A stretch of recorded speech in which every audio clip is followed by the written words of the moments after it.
बिस्मिल्लाहिर्रहमानिर्रहीम। अस्सलामुअलैकुम एवरीवन। कैसे हैं सब? उम्मीद है सब खैरियत से होंगे।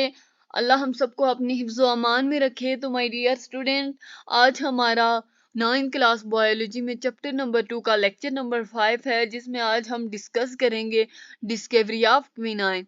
देखिए, मैंने आपको प्रीवियस लेक्चर में एक चीज़ बताई थी कि जो क्विनाइन होता है वो एक इफेक्टिव ड्रग होता है मलेरिया को क्योर करने के लिए। किसको क्योर करने के लिए? मलेरिया को क्योर करने के लिए। तो मूव करते हैं हम आज के अपने लेक्चर की तरफ। Discovery of quinine. देखिए, जब 17th सेंचुरी में अमेरिका डिस्कवर हुआ था तो बहुत सारे प्लांट्स को अमेरिका से यूरोप भेजा गया था। क्या हुआ? कब बहुत सारे प्लांट्स को अमेरिका से यूरोप भेजा गया था? 17th सेंचुरी में। 17th सेंचुरी में जब अमेरिका डिस्कवर हुआ था, अमेरिका दरियाफ्त हुआ था, बहुत सारे प्लांट्स को अमेरिका से यूरोप भेजा गया था। उनमें से एक प्लांट था क्वीना क्वीना। जो उसके बार्क थे, यानी कि उस दरख्त की जो स्किन थी, उस दरख्त की जो छाल थी, वो फीवर को क्योर करने के लिए, फीवर का इलाज करने के लिए बहुत ज्यादा फायदेमंद थी। जब इसकी यूरोप में डिमांड इंक्रीज होना शुरू हुई तो कुछ जो डिसऑनेस्ट एक्सपोर्टर थे, उन्होंने क्या किया कि क्वीना क्वीना के जो क्वीना क्वीना के बार को एक्सपोर्ट करने के बजाय एक सिमिलर ट्री के बार को एक्सपोर्ट करना शुरू कर दिया, जिसका नाम था सिन चीनो। क्या मैंने आपको कहा कि 17th सेंचुरी में जब अमेरिका डिस्कवर हुआ, बहुत सारे प्लांट्स को अमेरिका से यूरोप भेजा गया। ठीक है, 17th सेंचुरी में जब अमेरिका डिस्कवर हुआ, बहुत सारे प्लांट्स को अमेरिका से यूरोप भेजा गया था। उनमें से जो एक प्लांट था, उसका नाम था क्वीना क्वीना। जो इसके बार्क थे, यानी कि उस दरख्त की जो स्किन थी, उस दरख्त की जो छाल थी, वो फीवर को क्योर करने के लिए बहुत ज्यादा फायदेमंद थी। जब लेकिन क्या हुआ कि जब इसकी डिमांड इंक्रीज होना शुरू हुई यूरोप में, तो जो कुछ डिसऑनेस्ट एक्सपोर्टर थे, कुछ बेईमान एक्सपोर्टर थे, उन्होंने क्या किया कि क्वीना क्वीना के बार को एक्सपोर्ट करने के बजाय एक सिमिलर ट्री के बार को एक्सपोर्ट करना शुरू कर दिया, जिसका नाम था सिंचिनो।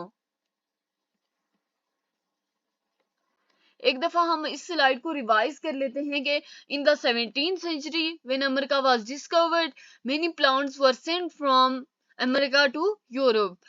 One such plant was Quina quina. Its bark was very suitable for curing fever.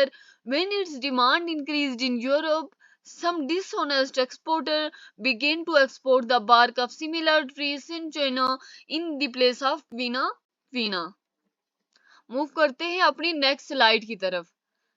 लेकिन देखें, उन लोगों ने तो अपनी तरफ से डिसऑनेस्टी की थी, कि बेईमानी की थी, लेकिन ये जो डिसऑनेस्टी थी, ये इंसानियत के लिए बहुत ज्यादा फायदेमंद साबित हुई।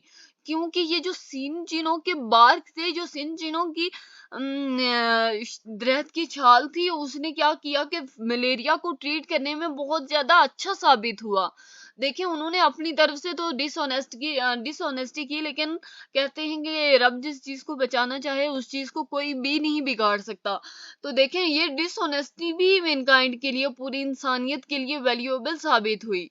जो सिंचिनो बार्ग थे, उसने मलेरिया को ट्रीट करना शुरू कर दिया, यानी कि जो लोग, जिन जिन लोगों पे ये अप्लाई होना शुरू हुआ, उन अगर वो लोग मलेरियल पेशेंट थे, तो वो लोग ठीक होना शुरू हो गए। लेकिन देखें, बाद में ये चीज पाई गई, ये उन्होंने ये चीज, उनको ये चीज पता चली कि जो सिंचिनो बार्ग थे, वो उनमें क्वीना क्वीना था। यानी कि जो सिंचिनो बार्ग अकेले नहीं मलेरिया को ट्रीट कर पा रहे थे, बल्कि उनके अंदर क्विनाइन मौजूद था। उनके अंदर वो जो ड्रग की एबिलिटी थी, क्विनाइन ड्रग की एबिलिटी, वो मौजूद थी, जो कि मलेरिया को ट्रीट करने में बहुत ज्यादा इफेक्टिव थी। तो देखिए, this dishonesty proved valuable for Mankind. जो सिंचिनो बार्क के जो सिंचिनो ट्री के जो बार्क थे, उन वो मलेरिया को ट्रीट करने में बहुत ज्यादा अच्छे साबित हुए। बाद में ये चीज पता चली कि हाँ जी, जो सिंचिनो बार्क थे, उनमें तो क्विनाइन पाया जाता था, इसी वजह से वो मलेरिया को ट्रीट करने में इफेक्टिव रहा।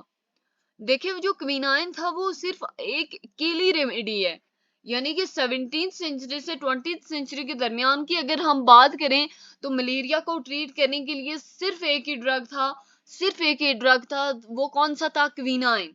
क्विनाइन सिर्फ वाहिद इलाज था मलेरिया को ट्रीट करने के लिए 17th सेंचुरी से 20th सेंचुरी तक। यानी कि अभी तक जो मलेरिया को ट्रीट करने के लिए हमारे पास एक चीज वाहिद इलाज मौजूद है, वो क्विनाइन मौजूद है। तो this dishonesty proved much valuable for mankind. The cinnabar proved very excellent for treating malaria. Later, it was found that cinnabar contained quinine that was effective in treating malaria. Quinine was only remedy for malaria from the 17th century to the 20th century. देखिए dear student, एक दफा मैं आपको इस lecture को revise करवा देती हूँ। सबसे पहले क्या हुआ कि 17th सेंचुरी में अमेरिका की डिस्कवरी हुई। उस वक्त क्या किया गया कि कुछ प्लांट्स को अमेरिका से यूरोप भेजा गया।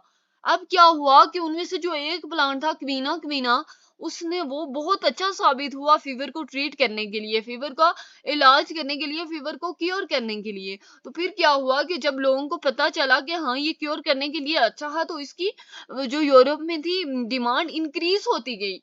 लेकिन देखें, एक चीज की डिमांड इंक्रीज होती गई तो ऑनेस्टी को लाने के बजाय डिसऑनेस्टी को लाया गया मैदान में, और फिर क्या किया गया कि क्वीना क्वीना की जगह एक सिमिलर ट्री के बार को एक्सपोर्ट किया गया। लेकिन देखें, ये डिसऑनेस्टी भी मैनकाइंड के लिए, पूरी इंसानियत के लिए अच्छी साबित हुई। और ये जो सिंचिनो बार के थे, इन्होंने मलेरिया को ट्रीट करने में बहुत ज्यादा अच्छे साबित हुए। और बाद में ये चीज पता चली कि हाँ, जो सिंचिनो बार्ग थे उनमें तो क्विनाइन पाया जाता था, जो कि मलेरिया को ट्रीट करने में बहुत ज्यादा पुरअसर था।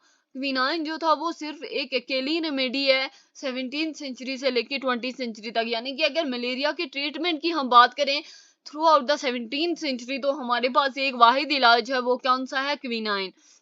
तो डियर स्टूडेंट, उम्मीद है आपको लेक्चर की समझ आई होगी। अगर आपको कोई भी क्वेरी होती है तो प्लीज आप कमेंट किया करें।